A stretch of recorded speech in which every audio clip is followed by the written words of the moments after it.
Queria pedir para você colocar a mão no teu coração, você está aí no teu lugar. A gente às vezes vem tão ansioso, inquieto com as coisas do nosso dia a dia, com as correrias, compromissos, responsabilidades, que às vezes, mesmo na casa de Deus, não estamos ouvindo a casa de Deus. E se nem na casa de Deus, não escuta a casa de Deus, quanto mais lá fora. Aqui é teu coração, fecha o teu olho no lugar onde você está. Diz, Senhor, alinha meu coração com o teu coração, Pai. Por muitas vezes, em muitos cultos, assim como esse, às vezes estamos inquietos, preocupados, alarmados com tantas coisas que acontecem à nossa volta. Mas eu quero pedir, Deus, que o Senhor se revele hoje nesse lugar a nós, Pai. Precisamos do agir do Senhor na nossa vida. Dependemos do Senhor. Não podemos andar sozinhos. Nós muitas vezes andamos sozinhos e criamos problemas porque fazemos isso. Senhor, eu quero pedir, Deus, por um tempo de renovo hoje nesse lugar, Pai. Que possamos sair daqui hoje leves, acompanhados pela Tua presença. Que o Senhor possa nos visitar poderosamente hoje aqui.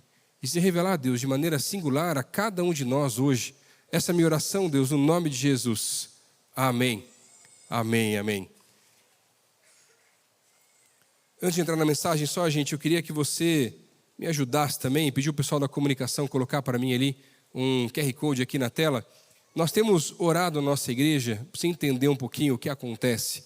A nossa igreja está para chegar a 25 mil membros até o final do ano. Olha que coisa maravilhosa que Deus está fazendo. Entre os campos da igreja e a nossa sede aqui no Batel, aqui já são quase aí praticamente 21 mil pessoas, é aqui, gente. A maior parte das pessoas está nesse lugar, em vários cultos e ministérios, mas são poucas, na verdade, ou melhor, são muitas, mas não se compara à quantidade de pessoas que está hoje participando de alguma célula com relação à quantidade de membros.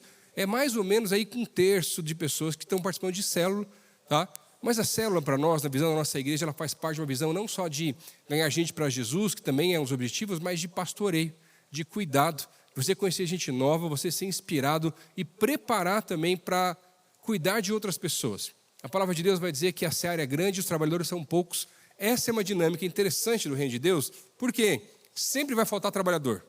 E o nosso papel como igreja é clamar, orar e pedir para Deus mandar mais trabalhadores, mais líderes, mais pessoas. Porque o papel de um pastor, na verdade, não é simplesmente pastorear um rebanho. É fazer algo que não é natural. Que é o quê? Uma ovelha, entender que ela não é só uma ovelha, e ela passa depois de um tempo de caminhada a ser também um pastor e vai ajudar a cuidar de uma parte do rebanho das ovelhas. Porque a responsabilidade do pastoreio de uma igreja não é do pastor, é do corpo de Cristo. Nós cuidamos uns dos outros, abençoamos uns aos outros, ajudamos uns aos outros. E temos afiado pessoas que talvez pararam de liderar em algum momento, seja qual foi a razão, às vezes a correria, às vezes frustrações, outras coisas, mas também pessoas estão chegando na nossa igreja nos últimos anos, que talvez já lideraram em algum momento, em algum outro lugar, em outra igreja, para fazer conosco um curso novo que a gente tem aqui na igreja, que é o curso de líderes aqui também, para te preparar, para ajudar a gente a cuidar do rebanho. Se você está entendendo um chamado de Deus para isso, que está na hora de você parar de ficar só consumindo, mas começar a cuidar de gente, a abençoar a gente também aqui, a gente quer te convidar para preencher esse link que está aqui na tela e você ajudar a gente nessa incubadora de líderes. A gente vai juntar as pessoas, vai treinar, vai preparar e vai enviá-las também para a gente poder cuidar de mais e mais pessoas em nome de Jesus. Amém, gente? Se puder ajudar a gente nisso aí também, vai ser muito interessante, porque a gente está precisando de mais gente, porque está crescendo em nome de Jesus, e o Senhor, a palavra de Deus diz que quem dá crescimento é o próprio Deus. Eu tenho uma palavra de Deus na minha vida de alguns anos atrás, aqui na juventude, quando a gente mudou para cá, nesse templo, a gente não achava que ia ficar tão legal, porque ficava muito vazio, porque o templo era muito grande e nossos cursos eram no ginásio. E eu estava viajando com o pastor Michel e estava lendo aquele texto do profeta Elias, das botijas de azeite, e o Senhor me deu uma palavra que o Senhor derramando do óleo, e ela vai nos vizinhos, vai em vários lugares e prepara as botijas. Tá? Mas quando termina de encher as botijas, o que acontece? Para de cair o azeite. Quem são as botijas, meu irmão? Eu e você. E o Senhor vai derramar do óleo dele, daquilo que a gente tem capacidade de cuidar nesse lugar, porque Ele não vai desperdiçar aquilo que Ele quer derramar. Amém? E por isso a gente precisa de gente aí, em nome de Jesus. Vamos para a palavra, gente? Você que está com a tua Bíblia aí, pode deixar já aberto no livro de Atos, capítulo 2. Eu quero fazer um panorama, na verdade, no livro de Atos, em alguns momentos muito específicos com relação a esse livro, até porque o livro de Atos, ele vai falar muito sobre na descrição de Lucas, sobre o agir inesperado de Deus. O tema da mensagem de hoje, você que gosta de anotar, é o de repente de Deus. É interessante, eu estava conversando com algumas pessoas nas últimas semanas, e esse termo me chamou a atenção. E algumas pessoas falavam assim: pastor, eu estava orando por tanto tempo por alguma coisa, e de repente tudo aconteceu. E de repente, do nada, de maneira inesperada, irremediavelmente, as coisas mudaram, o cenário foi diferente, e a resposta que eu tanto esperava, o milagre, finalmente chegou. E foi tão interessante, porque à medida que eu comecei a estudar a palavra, eu comecei a perceber que são inúmeras vezes que esse mesmo termo aparece na palavra de Deus. Algumas vezes com palavras um pouco diferentes. Seja de repente, inesperadamente, e quando houve um agir, ou irremediavelmente. São várias expressões que a Bíblia usa. E por isso é muito difícil tentar contar quantas vezes o Senhor se revela desse jeito. Mas é interessante porque isso vai mostrar que o Senhor faz isso várias vezes para mostrar o quanto nós precisamos nos tornar cada vez mais dependentes do Senhor. E eu acho tão interessante porque a palavra vai mostrar que, de repente, Abraão e Sara tiveram um filho na velhice e nem mais acreditavam que aquilo seria possível. De repente, as muralhas da cidade de Jericó caíram ao chão depois de passarem por 7 voltas, mas ninguém nem sabia se aquilo realmente ia acontecer, porque nunca tinha acontecido de muralhas caírem simplesmente com a adoração ao Senhor. De repente, tantas coisas que a palavra de Deus nos revela, que de repente as coisas mudaram. De repente, o Senhor se fez carne, enviou seu próprio Filho para estar entre nós. De repente o Senhor foi crucificado e aquele que achavam que seria, na verdade, agora morto e calado, ressuscitou, está vivo, está entre nós. De repente, quando os discípulos estavam aguardando, o Pentecostes acontece, o Espírito desce sobre eles. De repente, homens e mulheres tiveram suas vidas transformadas, alcançaram as promessas daquilo que Deus queria realizar através das suas vidas. De repente, o varão ou aquela varoa que há tanto tempo você espera chegou. O Senhor é hoje, fala em nome de Jesus. Você que está com o varão, com a varoa assim, levanta a mão junto aí já em nome de Jesus aí, ó. Olha que bênção, você orou faz tempo, né, meu irmão? O negócio foi complicado aí, mas olha só. E aquele tempo todo que passou de oração, de espera, de ansiedade, parece que foi poucos dias, porque agora a bênção é tão grande. Porque de repente Deus fez uma obra maravilhosa, de repente aquela porta se abriu, de repente aquele trabalho que há tanto tempo você espera finalmente aconteceu, de repente o Salomão, que é nosso obreiro aqui, começou a namorar essa semana, gente, olha que coisa maravilhosa. O problema é que ele subiu muito o nível do negócio, fez um pedido de namoro num barco, lá num rio diferente, lá depois você procura no Instagram para ver lá, e eu falei, meu Deus do céu, agora acabou para os outros, né, gente? O negócio complicou. Quero ver como vai ser o pedido de noivado um dia do menino lá depois, mas tudo bem, cada um com seus problemas. De repente, gente, é tanta coisa miraculosa. De repente, até o Humbertinho, que é aqui da nossa igreja, vai casar no final do ano, gente. É tanto milagre, é tanta coisa que Deus vai fazendo, e de repente, tudo muda. E sabe, eu quero olhar com você hoje na palavra de Deus, através do livro de Atos, e entendemos, não simplesmente o de repente, né? Com relação a como ele acontece realmente, até porque o de repente, na palavra de Deus, ele acontece de 3 formas. A primeira delas, como juízo. E como juízo ele acontece muito, principalmente no Antigo Testamento. O Senhor alertou, enviou o profeta que deu a mensagem, falou, o povo não ouviu e de repente a coisa complicou. Ou então, Deus fala também através da intervenção divina, milagres e visitações do alto, ou manifestações do Espírito Santo de Deus. Eu quero olhar hoje com você para o livro de Atos, em alguns textos aqui, onde o de repente aparece de uma forma tão estrondosa, para entendermos não simplesmente como alcançar as promessas de Deus, mas principalmente existe algo que vai ser comum entre os momentos em que o de repente acontece, que é a postura que aqueles homens e mulheres tinham antes do de repente acontecer. E sabe, a grande questão é qual é a nossa postura quando estamos aguardando o agir de Deus na nossa vida, na nossa família, no nosso país. E isso faz toda a diferença para mostrar se estamos sendo aprovados ou não estamos sendo aprovados por Deus na maneira como nós aguardamos ou esperamos o agir inesperado do Senhor. Primeira postura que eu quero ver com você aqui nesse texto, Atos capítulo 2, a partir do versículo 1. Acompanha comigo aqui a leitura. No dia de Pentecostes, todos estavam reunidos num só lugar. De repente, veio do céu um som como o de um poderoso vendaval e encheu a casa onde estavam sentados. E então surgiu algo semelhante a chamas ou línguas de fogo que pousaram sobre cada um deles.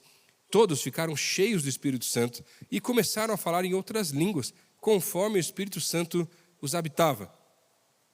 Lucas, entre os evangelistas, é o que mais enfatiza a obra do Espírito Santo e o agir de Deus aqui no livro de Atos. E é interessante porque em um evento muito conhecido, o Pentecostes, o derramar do Espírito, cada um deles é cheio do Espírito, começa a falar na sua língua materna e os outros conseguem entender na sua própria língua materna, algo maravilhoso do Senhor, realmente. E eles falavam sobre o quê, pastor? Eles falavam sobre os feitos do Senhor, o que o Senhor fazia, o que o Senhor realizava, conforme diz Atos capítulo 2, versículo 11. E sabem, a palavra Pentecostes representa o 50º dia, 50 dias depois da Páscoa, porque ele representa a primícia. Essa mesma festa, esse mesmo tempo também é chamado de festa da colheita, festa da semana ou festa das primícias. E o Senhor não podia escolher um momento tão singular como esse para realizar isso dessa forma.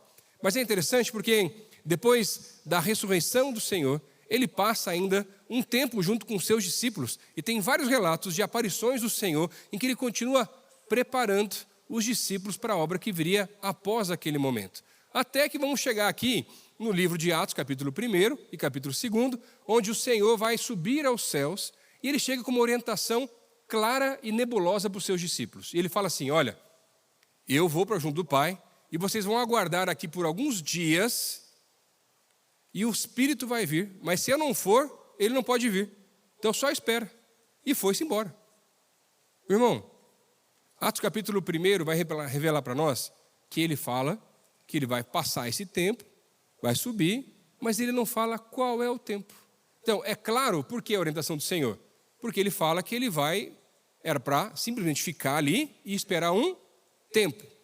Meu irmão, não sei se você é um pouco mais organizado como eu já falei assim, Senhor, esse negócio de tempo está meio vago. Não dá para falar o dia, pelo menos, o lugar, a hora, os segundos, eu vou estar aqui, eu chego antes, não tem problema. Porque imagina, gente, 10 dias foi o tempo que levou para que isso acontecesse. E eles ficaram 10 dias, dos 120 remanescentes, entre aqueles seguidores de Jesus, desses 120, 11 eram os discípulos. Esse grupo ficou buscando o Senhor num cenáculo, orando, esperando, aguardando. Eu já ia ficar em crise. Não dá para sair comprar um pãozinho e voltar, gente? Fala a verdade. E é nebuloso, porque eu não sei quando vai ser. E é tão difícil para nós. E essa é a questão. A postura que nós temos que ter ao aguardar o agir de Deus, os milagres na nossa vida, é uma postura de obediência e de espera. Mas quantas vezes nós não conseguimos esperar? Porque, afinal de contas, 10 dias é muita coisa, gente. Dependendo do que é um tempo absurdo. É muito difícil. E o nosso ímpeto toma conta das nossas vidas e muitas vezes queremos realizar a obra do Senhor ou simplesmente caminhar do nosso próprio jeito e não, na verdade, da maneira que o Senhor espera que nós realizemos a obra dele. E sabe, é tão interessante porque a gente fica cansado de esperar. E alguns nesse momento talvez estejam pensando assim, pastor, você não conhece a minha história, você não sabe quantos anos eu estou esperando por aquela vaga, quantos anos eu estou esperando por aquela honra, quantos anos eu estou esperando por aquele filho ou aquela filha, quantos anos eu estou esperando talvez por um relacionamento, e por aí vai.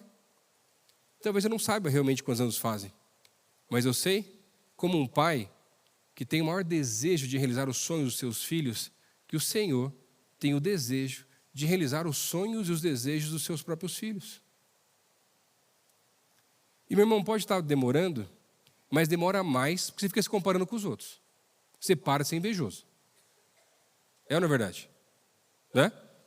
Mas sabe, é interessante porque a gente muitas vezes acha que obedece, acha que espera, mas não faz assim desse jeito. E talvez em alguns casos aqui você não esperou. A Bíblia traz orientações claras com relação ao nosso estilo de vida, ou se guardar para o casamento e tantas outras áreas, e talvez isso não aconteça na tua vida, porque você não soube esperar o tempo de Deus. Mas eu venho aqui dizer para você hoje que, por mais que você possa não ter esperado em algum momento, o Senhor está aqui hoje nesse lugar para reconstruir a tua história, renovar a tua vida e ajudar você nessa caminhada para você voltar para um tempo de espera, de obediência, de buscar ao Senhor de verdade. Eles estavam esperando, gente. Mas por que a gente não consegue esperar? Eu lembro que quando eu conheci a minha esposa, nós trabalhávamos num acampamento na Palavra da Vida, e eu vou contar a minha versão, tá? Porque um dia, quando ela pregar, ela conta a versão dela, né? Daí fica diferente. Mas normalmente as versões são diferentes mesmo, tá? Segundo ela, pelo menos, ela fala que muito no começo, quando nós conhecemos, eu tinha uns 14 anos, 15 anos de idade, mais ou menos. Ela fala que naquela época eu dava em cima dela. Mentira. Gente, uma vez ela falou para mim que eu emprestei uma jaqueta que eu estava usando, porque ela estava com muito frio numa noite lá no acampamento, e a jaqueta era muito cheirosa. Eu falei, gente, eu só fui gente boa. Não que você passou por... Não, gente, não passei porque eu não sabia que eu ia jaqueta para você, mulher. Mas ela afirma que aquela vez eu estava em cima dela. Não é verdade. Mas um dia ela conta essa versão também, tá? Mas eu lembro que quando eu comecei a me interessar de verdade por ela, alguns anos depois desse fato, eu estava em muita crise, na verdade, porque eu tinha tido alguns outros relacionamentos, e por causa da carência que eu tinha pela perda da minha mãe mais cedo, muitas vezes eu projetava a minha carência nos relacionamentos. E eu não queria que isso acontecesse de volta.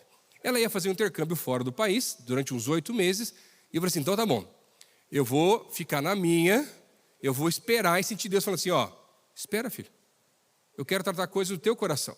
E sabe, aqueles 8 meses foi um tempo de um trabalhar de Deus na minha vida, porque Ele queria tratar a carência do meu coração. Agora, meu irmão, cuidado com o que você ora. Eu orei porque eu queria ser tratado, cuidado pelo Senhor, não depender mais, né, emocionalmente só de outras pessoas, mas do Senhor. As nossas carências têm que ser resolvidas em Deus, não em outra pessoa. Se você vai tentar jogar a tua carência em outro, vai acabar o relacionamento, gente. É impossível, tá? Agora, olha que interessante. Olha só o que é que Deus me pediu para fazer, gente. E esse foi difícil de obedecer, mas eu obedeci. Eu falei assim, você quer ser tratado com eu quero, se eu quero resolver esse negócio aí, então é o seguinte, você tem que ligar para cada uma das ex-namoradas e pedir perdão. Eu falei, Senhor amado, tem os irmãos aqui no culto hoje que vão passar a noite toda ligando, meu Deus do céu, que negócio complicado. Fala, Deus. Eu ouvi cada desaforo e cada coisa complicada, meu irmão, naquelas ligações, mas eu obedeci. Passaram-se os 8 meses, ela voltou, e a gente começou a se aproximar um pouco mais, se conhecer, começamos a orar juntos e tudo mais, né? Mas sabe, o que é interessante é porque o tempo de espera vai provar o nosso coração e o quanto nós queremos realmente que aquilo aconteça. A gente ora, fala com Deus, diz que está esperando, mas está tentando se resolver sozinho. É ou não é verdade, meu irmão? E em todas as áreas, não é apenas na questão dos relacionamentos. E sabe, a espera testa a nossa obediência, a espera prova a nossa dependência e a espera mostra o quanto nós realmente queremos aquilo que nos colocamos à disposição nessa posição de espera realmente. Agora, sabe o que é interessante? Por causa do nosso ímpeto, do nosso desejo, das nossas vontades, muitas vezes nós não somos aprovados no teste da espera. Porque a gente quer fazer do nosso jeito. O problema é que quando nós fazemos do nosso jeito, quem tem que garantir aquilo é você. E quando você espera e começa a aprender a depender de Deus, quem tem que garantir que aquilo vai dar certo, sabe quem quer? O próprio Deus. Meu irmão, eu não quero garantir mais nada. Eu quero depender de Deus. Porque o Senhor me chamou, o Senhor mandou, então agora o Senhor se vira também aí, Deus. É ou não é verdade? Mas como é difícil para nós, gente, conseguir esperar. Eu atendo muitos jovens aqui na igreja que falam assim, pastor, está todo mundo casando, pastor. Está todo mundo conseguindo, está todo mundo isso, aquilo, mas já tem até aquela canção, né? Quando chegará a minha vez? E, gente, que negócio complicado. E o Senhor está vendo a postura de cada um de nós enquanto esperamos. E o que eu mais quero é quando for encontrado pelo Senhor, quando de repente o cenário mudar, conseguir perceber realmente que eu estou sendo aprovado pelo Senhor. E sabe, eu faço muitos casamentos aqui na igreja. Teve um ano, para você ter uma ideia, que eu fiz 40 casamentos, gente. E para todo casal, eu peço para eles mandarem para mim a história deles. Eu acho legal demais conhecer a história dos casais, como eles se conhecem. Meu irmão, dica pastoral. Pega essa chave aí secreta. Ó. Não saia de casa mal arrumado. Tem casal que se conheceu na padaria. Tem casal que estava viajando, gente, que se conheceu, sabe como? Um pediu para o outro tirar a foto de um lugar turístico de uma viagem. E daquela foto, um com o outro, cada um fazer uma foto do outro lá, se conheceram, tomaram café e deu match. Olha, gente, a gente conheceu na igreja. Gente, tem um casal que eu conheci que eles se conheceram na maternidade, meu irmão. Eu estou falando sério, história verídica. E aí, os pais também já se conheciam, nasceram lá mais ou menos na mesma semana, já estavam fazendo até as promessas de casamento e tudo mais lá, e deu certo, gente. Tem umas histórias assim, então, ou seja, não sai desarrumado de casa, meu irmão. Tá? Mas é só comprar um pãozinho. Se arruma, meu irmão. Joga uma água na cara, pelo menos, né? Arruma o cabelo. Não vai de moletom lá, por favor. Tá bom? Para dar uma chance, para ajudar um pouquinho mais você lá também, já direto. E vai como? Em espera e obediência. Em nome de Jesus. Mas sabe, olha que interessante. A espera que nós precisamos aprender a realizar, ela não é uma espera simplesmente passiva. Ela é uma espera ativa. Como assim, pastor? Espera ativa é uma espera com fé, crendo que o Senhor pode sim realizar aquilo. E eu preciso, pela fé, alcançar aquilo que tanto tenho colocado diante do Senhor. Porque se faltar fé, você desiste de esperar e para de obedecer às orientações e direções que Deus tem trazido para cada um de nós. Segunda postura que o livro de Atos nos revela aqui, vai um pouquinho mais para frente na tua Bíblia aí, Atos capítulo 12. A partir do versículo 6, quero ler com você aqui. A segunda postura que o texto nos mostra é o silêncio dos inocentes. Atos capítulo 12, a partir do versículo 6, diz assim: na noite, antes de Pedro ser levado a julgamento, ele dormia preso com 2 correntes entre 2 soldados e outros montavam guarda na porta da prisão.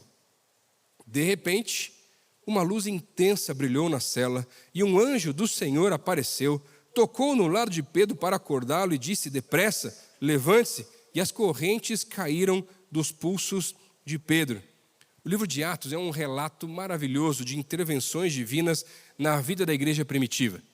Eu acho tão interessante, na verdade, aqui, esse texto, porque Lucas, no contexto de Atos, vai começando a descrever vários milagres, intervenções divinas, a partir do primeiro capítulo ali, quando ele começa a colocar já, logo depois do Pentecostes, em que 3.000 se converteram, o etíope teve encontro com o Senhor, milagres foram acontecendo, até que chegamos aqui no capítulo 11 e o capítulo 12, que começa a relatar um tempo muito difícil, porque à medida que o cristianismo vai crescendo após o Pentecostes, pessoas vão se expandindo, levando essa mesma mensagem, na mesma proporção, a perseguição começa. Os judeus não estavam contentes ou felizes com aquele avanço, com aquele crescimento. Imagina, irmão, 3.000 pessoas se convertendo numa pregação única.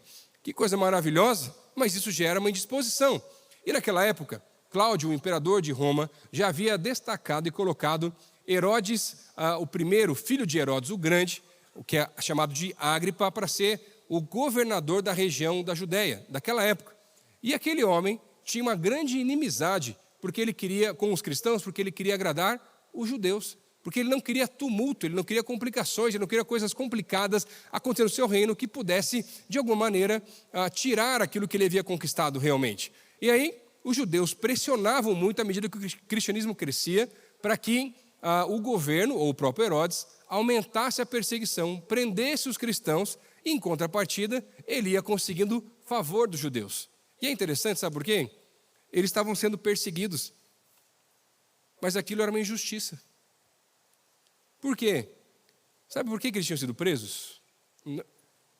Havia uma mulher possessa, cheia de demônios, que tirava sortes e gerava lucro para os seus senhores. Aqueles homens oram por ela, ela é liberta. Os senhores dela perdem o ganho, porque ela não tem mais não consegue mais fazer aquilo, e por causa disso denunciam Pedro, que é preso. Agora, olha que interessante, o capítulo 11 e o capítulo 12, vou mostrar para nós o livro de Atos, que o primeiro que foi preso foi Tiago, o irmão de João. Ele foi preso e logo depois morto. Agora, Pedro foi preso, a ideia é que ele passasse 7 dias ali até que ele fosse morto após esse tempo. Mas é interessante quando eu olho para esse texto, porque o anjo apareceu e livrou do cárcere apenas Pedro, mas Tiago não. E sabe, é interessante porque muitas vezes na nossa caminhada cristã, a gente fica muito animado e muito empolgado com os milagres que acontecem, os livramentos, Mas para nós, quando o milagre não vem, é algo difícil de acontecer. E não é fácil explicar para você por que o Senhor enviou o anjo só para Pedro e não enviou também para Tiago.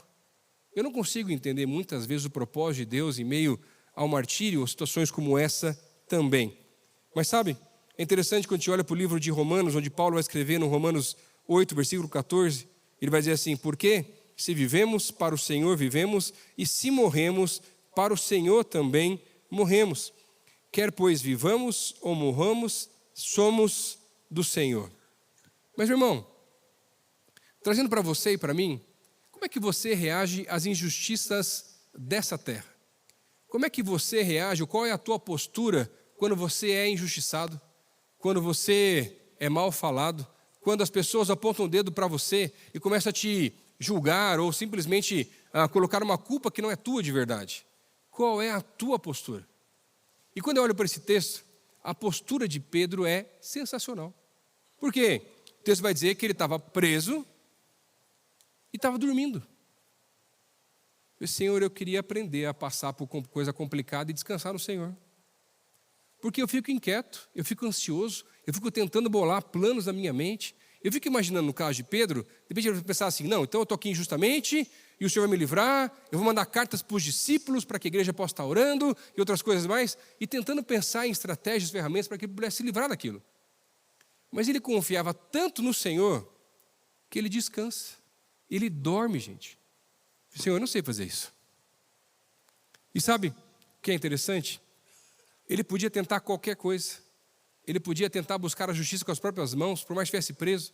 Mas ele não faz nada disso. Falou: Deus, isso não é da minha alçada. Tó. Se eu me encontrar com o Senhor é lucro. Se não for isso agora, continuo pregando em nome de Jesus. Mas é um negócio complicado de entender. Ainda mais complicado de entender, de praticar. E sabe, é interessante porque o silêncio das pessoas que são inocentes, que não são ouvidas, como é o caso de Pedro aqui, sendo completamente injustiçado nesse texto, ele é mais alto do que um grito. Espiritualmente falando, o silêncio dos inocentes, ele é um clamor para o Senhor. E sabe, é interessante porque muitas vezes eu vejo que nós temos perdido várias batalhas nas quais nós entramos, porque a gente entra na nossa força, no nosso braço, na nossa vontade, e não nas forças do Senhor, e não na força do Espírito. Quando Pedro está preso, dormindo, descansando, Deus vai dizer que o anjo o acorda, livra das cadeias, e fala: vem comigo. Vai guiando ele até a saída da cidade, que ele fosse até a casa de Maria, encontra o pessoal lá orando, que nem acredita que era ele que tinha chegado lá. E o texto vai falar que ele achava que era até uma visão, nem ele estava acreditando que aquilo estava acontecendo, gente. Mas sabe, eu quero aprender mais com a palavra de Deus que nos fala sobre o silêncio dos inocentes. Porque nem sempre na minha inocência eu consigo ficar quieto. E não tem a ver, gente, com uma alienação ou simplesmente concordar com tudo. É completamente diferente. Sabe qual é o problema? Hoje, na nossa vida, na igreja brasileira, é que nós estamos tentando lutar as batalhas dessa terra com as armas dessa terra. E todas as vezes que nós fizermos isso, nós já perdemos antes de começar a batalha. Sabe como é que o crente vai lutar? Sabe como é que a igreja vai batalhar de verdade? É de joelho. E joelho é uma posição extremamente vulnerável, humanamente falando. Espiritualmente falando, é a mais forte de todas. Porque mostra em quem a gente depende de verdade.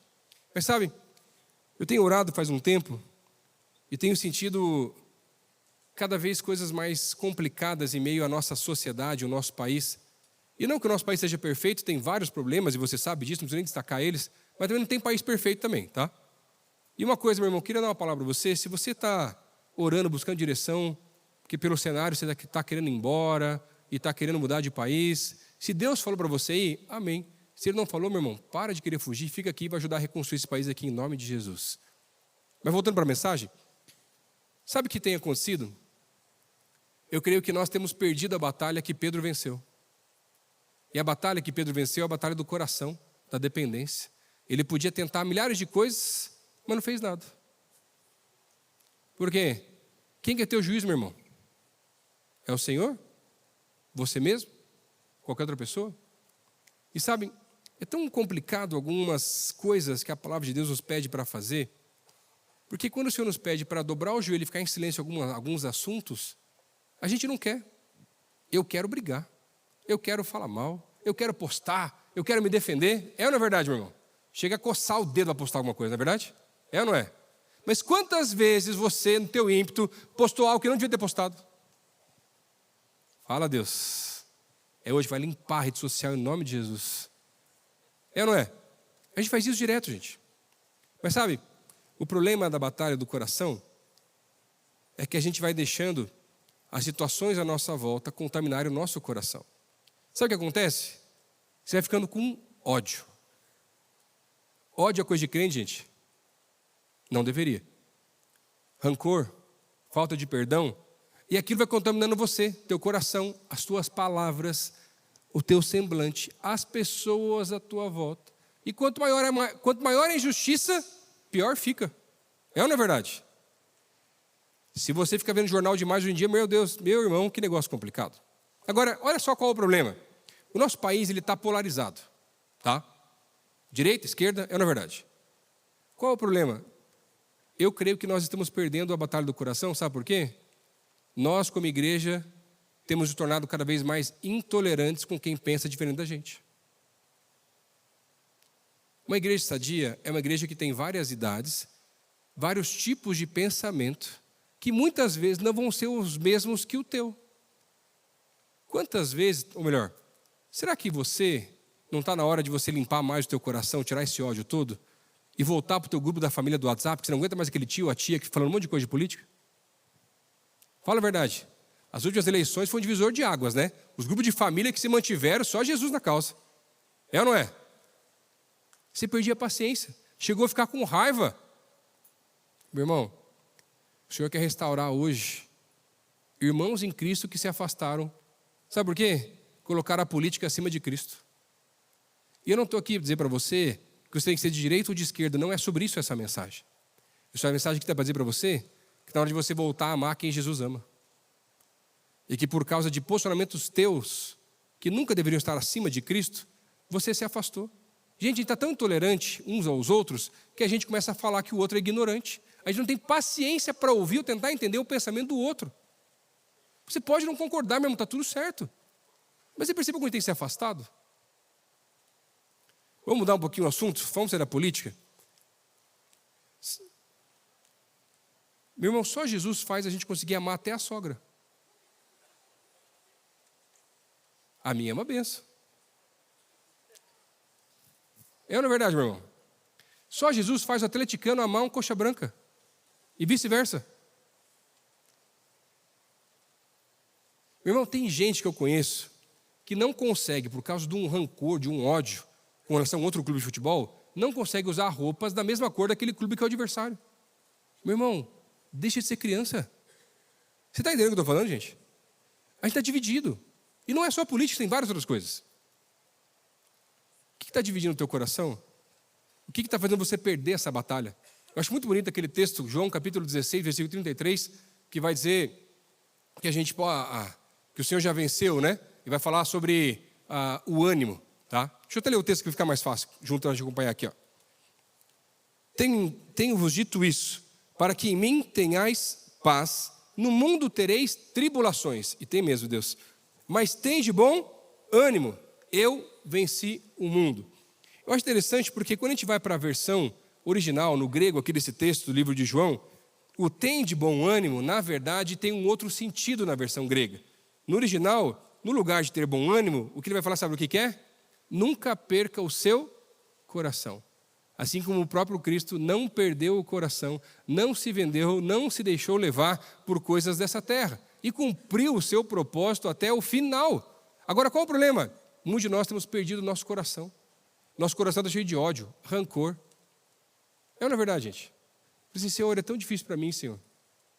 Eu estou tentando amar os irmãos aí, mas é difícil, os caras complicam o negócio. Eles se esforçam para amar eles. Vamos potencializar o negócio? Senhor, eu não sei como fazer isso. Eu quero aprender, no silêncio dos inocentes, no secreto, no tempo de oração, a trabalhar a tal ponto o meu coração, ao ponto de eu poder amar alguns políticos do nosso país. Posso ir mais baixo ainda? Ou mais profundo? Senhor, eu quero trabalhar tanto no secreto ao ponto de poder amar alguns juízes do nosso país. Mas isso é bem difícil para mim. Você está entendendo o que eu estou falando? Meu irmão, teu coração está pesado. Não tem a ver com se acomodar ou não ter aquilo que é justo ou não é justo. Não estou falando sobre isso. O que a palavra de Deus vai falar para nós? Amar a Deus sobre todas as coisas, amar o teu próximo como a ti mesmo. Agora, quem que é o próximo? É quem você encontrar, meu irmão. Sabe o que está faltando? Amor. A gente amar quem Deus ama. A gente amar as pessoas à nossa volta. Demonstrar o amor de Cristo para todo mundo que está perto da gente. E o silêncio dos inocentes vai gritando cada vez mais. Agora, qual é a questão? Por que eu vou para o secreto? Por que eu vou buscar a Deus dessa maneira? Por que eu vou trabalhar o meu coração e não ser impetuoso para simplesmente responder da maneira que eu quero, da forma que eu quero, com as palavras que não sejam as melhores para mim? Porque eu vou para o secreto porque eu quero entender qual que é a estratégia. Senhor, eu vou estar orando, eu vou estar buscando, eu vou estar clamando, e o Senhor vai dar a direção, vai dar a palavra, vai dar tudo o que eu tenho que fazer. Eu acho lindo, por exemplo, o movimento através de Martin Luther King, com vários outros líderes e pastores daquela época, em meio à segregação racial, e eles entendem de Deus uma direção. Eles tinham um silêncio ali, dessa mesma maneira os inocentes, porque eles não vão para a violência, não vão para o embate, eles têm várias estratégias para não usar a violência, mas demonstrar a causa que eles tinham através do amor, gente. Olha que interessante, eles não usavam mais os ônibus, porque os ônibus tinham segregação, e por causa disso, durante meses, vários deles caminhavam quilômetros e quilômetros por dia, simplesmente para ir para o trabalho e voltar, porque era um ato de protesto, e eles pagavam o preço do protesto daquilo, mas de um jeito diferente. Senhor, qual que é a estratégia para o nosso país hoje, que eu também não sei. Mas o que eu sei não é ficar brigando na internet. Não é ficar postando um monte de coisa por aí, não é ficar separando, segregando os nossos irmãos em Cristo, não é ficar humilhando pessoas, nem nada disso. Faz sentido, meu irmão? Meu irmão, você está com o coração pesado? Deixa eu entrar num outro lado, numa outra esfera. Tem familiar teu que você não conversa? Não sei qual é o trauma do passado, não sei qual é o problema, toda família tem os seus BOs. Meu irmão, está na hora de você resolver. Está na hora de você voltar para o secreto e buscar as estratégias de como Deus vai fazer isso acontecer na tua vida. E sabe, a gente está sendo injustiçado em tantos lugares, mas a gente quer resolver do nosso jeito. Senhor, eu não sei resolver. Se eu tentar resolver, eu vou piorar esse negócio. Me mostra como é que eu resolvo esse negócio. Se revela, me dá uma direção. O que eu preciso fazer para ser completamente diferente? Pedro manteve o coração e de repente foi liberto, seguiu os comandos do anjo. Romanos capítulo 12, versículo 19. Amados, nunca procurem vingar-se, mas deixem com Deus a ira, pois está escrito, a minha é a vingança, eu retribuirei, diz o Senhor. Salmos 37, versículo 6, ele deixará claro como alvorada que você é justo e como o sol do meio-dia que você é inocente. Ou 1 Pedro 2, 19 e 20, pois é louvável que por motivo da sua consciência para com Deus, alguém suporte as aflições sofrendo injustamente, mas se vocês suportam o sofrimento por terem feito bem, isso é louvável diante do Senhor. E sabe, irmão, são inúmeros os textos que falam dessa maneira. São inúmeros os textos que falam que nós precisamos aprender a guardar o nosso coração. Irmão, não permita com que as coisas dessa terra contaminem o seu coração. Alguns anos atrás, quando eu vim trabalhar na igreja, eu falei assim, Senhor, eu estava sentindo contaminação no meu coração, tantas coisas. E um dia Deus me revelou e falou comigo, falou assim, Lucas, na obra que eu tenho que fazer na tua vida, você não pode olhar para trás. Porque você vai querer voltar, ou vai ficar triste, ou outras coisas do passado. Eu desisti daquilo que eu chamei você para fazer. Eu falei assim, você não pode nem olhar para os lados, porque para os lados você fica se comparando. E não é bom. E não é nem para você olhar para frente, porque você fica ansioso.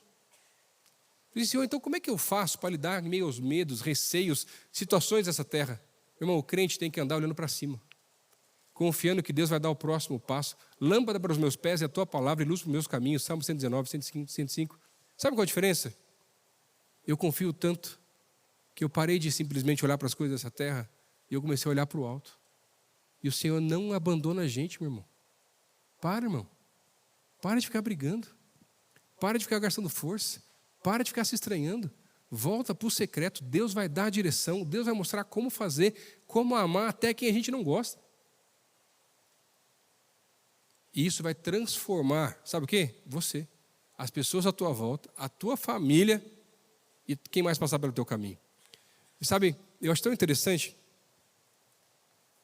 Esses dias eu estava com as minhas filhas e a gente estava conversando e elas querem muito cantar a música de Jericó, né, que derrubam as muralhas e tal, e fazem umas vozes lá e cantam um monte e tudo mais e tal. E sabe o que é legal? Eu estou tentando ensinar para as minhas filhas desde pequenas que elas precisam confiar em Deus e que até os muros podem cair somente com o louvor. Gente, não faz sentido. São inúmeras as passagens bíblicas em que a vitória do povo de Deus vem através da oração, através do louvor, através da adoração. Terceira postura e última aqui, que já fala sobre isso também para a gente poder ver aqui, a adoração e o louvor. Vai um pouquinho mais à frente aí, Atos capítulo 16, a partir do versículo 25. Diz assim a palavra: por volta da meia-noite, Paulo e Silas oravam e cantavam hinos a Deus, e os outros presos ouviam. De repente, houve um forte terremoto, e até os alicerces da prisão foram sacudidos. No mesmo instante, todas as portas se abriram e as correntes de todos os presos se soltaram. Quando o carcereiro acordou, viu as portas da prisão escancaradas, imaginando que os prisioneiros haviam escapado, puxou a espada para se matar. Paulo, porém, gritou: não se mate, estamos todos aqui. O carcereiro mandou que trouxessem luz e correu até o cárcere, onde se prostrou, tremendo de medo, diante de Paulo e Silas. E então os levou para fora e perguntou: senhores, o que eu devo fazer para ser salvo? E eles responderam: creia no Senhor Jesus, você e a sua família, e serão salvos. Terceira postura que o livro de Atos nos revela aqui, na maneira como nós esperamos o agir inesperado do Senhor, é a adoração e o louvor. Aqui, Paulo e Silas, presos também injustamente, estavam agora num lugar mais profundo, mais terrível das prisões romanas, onde não tinha luz, era um lugar muito úmido, frio, e que negócio complicado. E sabe, além disso, antes de serem presos, haviam sido açoitados para estar naquele lugar. E sabe, muitas vezes para nós é difícil entender como é que nós podemos adorar a Deus em meio ao nosso sofrimento, em meio aos nossos problemas, em meio às dificuldades do dia a dia que nós passamos. E quando olho para um texto como esse, era para eles estarem murmurando, reclamando, brigando, e eles estavam lá, cantando louvores ao Senhor. Falei: Senhor, esse nível aí de fé é um pouquinho diferente. Porque quando o milagre não chega, quando a bênção não vem, quando a resposta não acontece, quando alguma coisa que esperávamos por tanto tempo ainda não chegou, ou quando o luto chega perto da nossa casa, como é difícil para nós adorarmos ao Senhor em meio à dor, em meio ao sofrimento, quando estamos sendo injustiçados, perseguidos, maltratados, mal falados. Senhor, eu quero aprender com a Tua palavra, para poder viver o de repente do Senhor e ser encontrado aprovado pelo Senhor. Como é que isso funciona? Como é que eu posso adorar ao Senhor dessa maneira? E sabe, é tão interessante porque quando isso acontece, eles estavam adorando ao Senhor, vem um terremoto, abre as portas daquela prisão e eles são libertos. E sabe, um dos segredos para adorar ao Senhor no meio do sofrimento é que se o milagre não chegar, o Senhor está conosco. Se o milagre chegar, Deus também está conosco. E quando o milagre não vem, a presença invade o ambiente. Eu não sei se já passou por coisas assim de sofrimento. Por muito tempo na minha vida, eu dizia para as pessoas que eu não era uma pessoa muito musical, de ouvir músicas assim. Até porque o lado musical da minha vida, da minha família, é a minha esposa. Mas sabe, eu falava isso erradamente.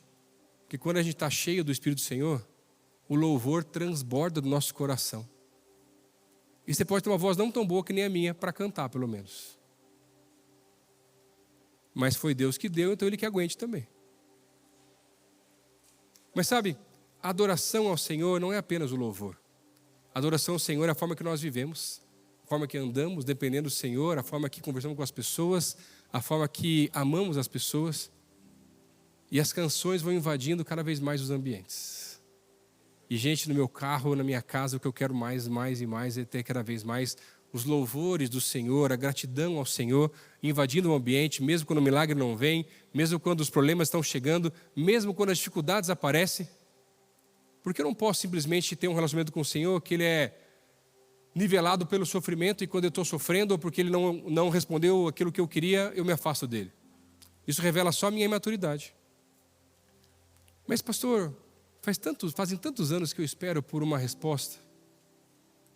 E no começo eu cantava, eu adorava. Mas hoje está sendo cada vez mais difícil. Tem uma menina que trabalha conosco aqui, uma missionária, a Giliane, cuida da parte social aqui da nossa juventude, do Ministério e do projeto Boa Obra. Eu acompanho ela fazem anos já, ela já estava fazendo parte aqui da nossa igreja. E por várias vezes nós conversávamos, eu falei assim, pastor, o que eu mais quero um dia é poder ter uma família, formar a minha própria família. E ela estava esperando.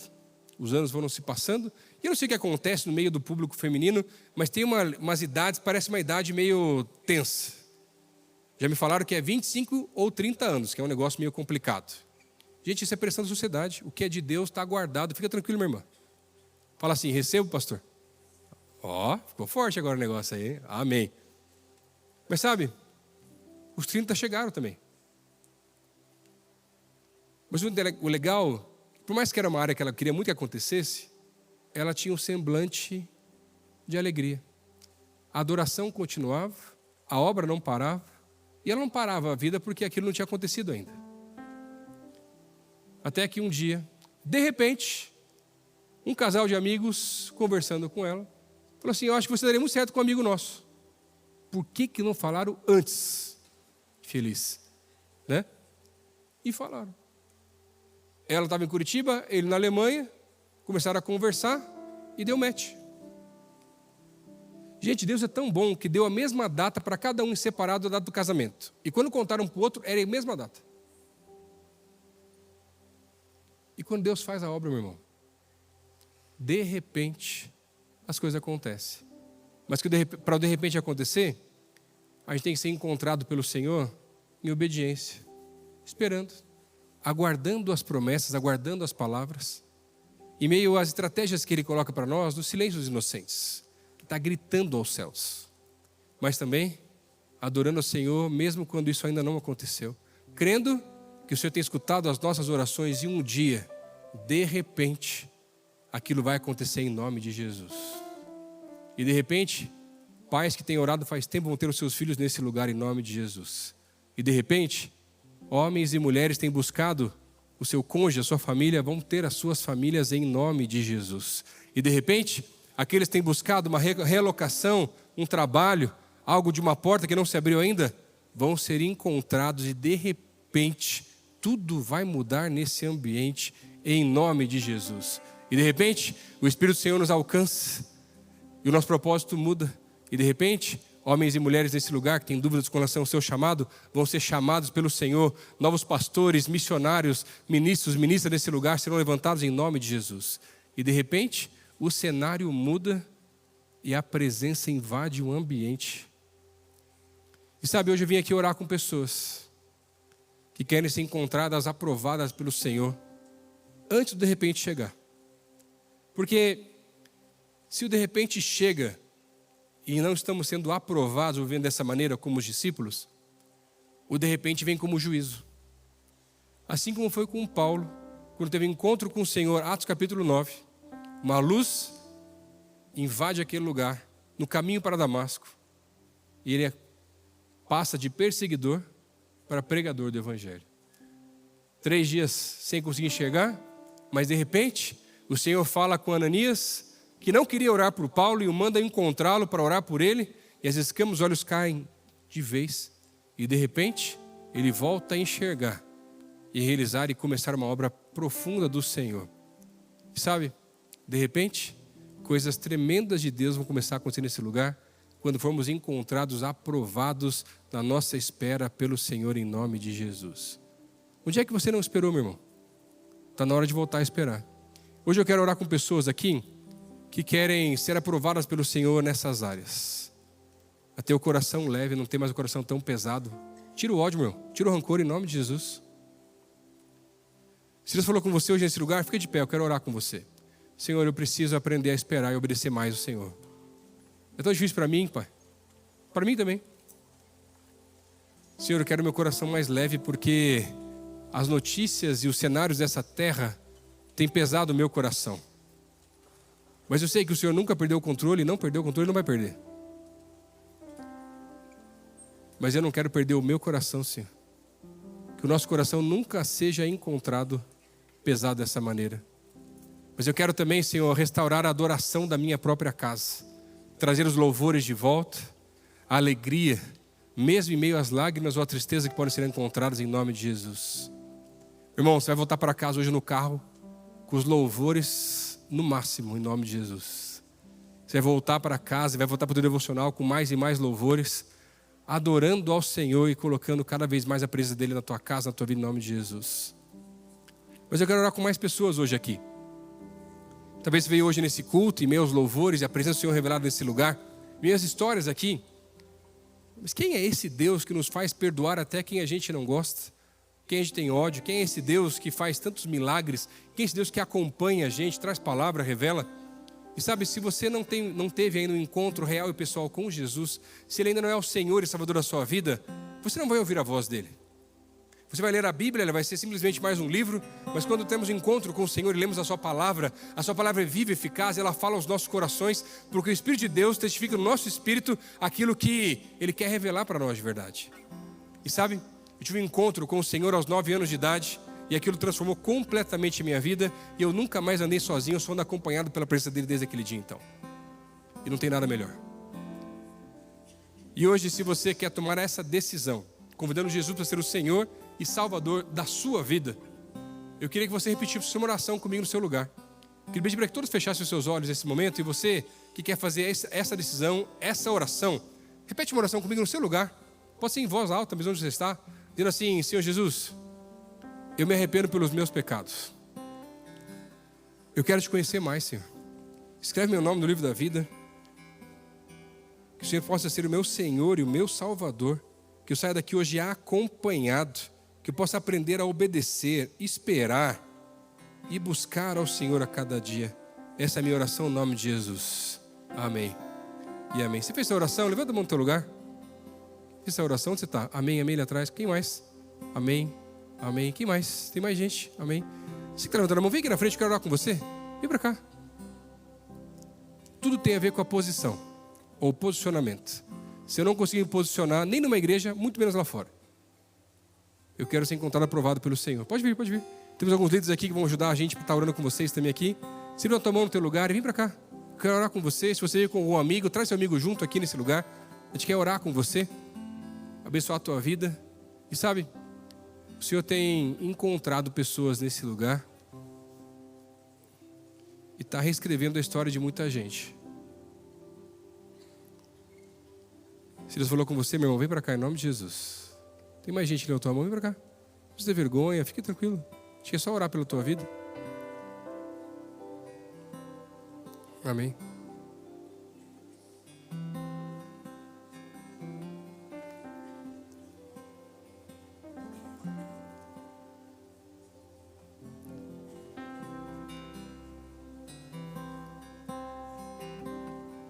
Senhor, estamos reunidos nesse lugar, Pai, para adorar ao Senhor, Pai.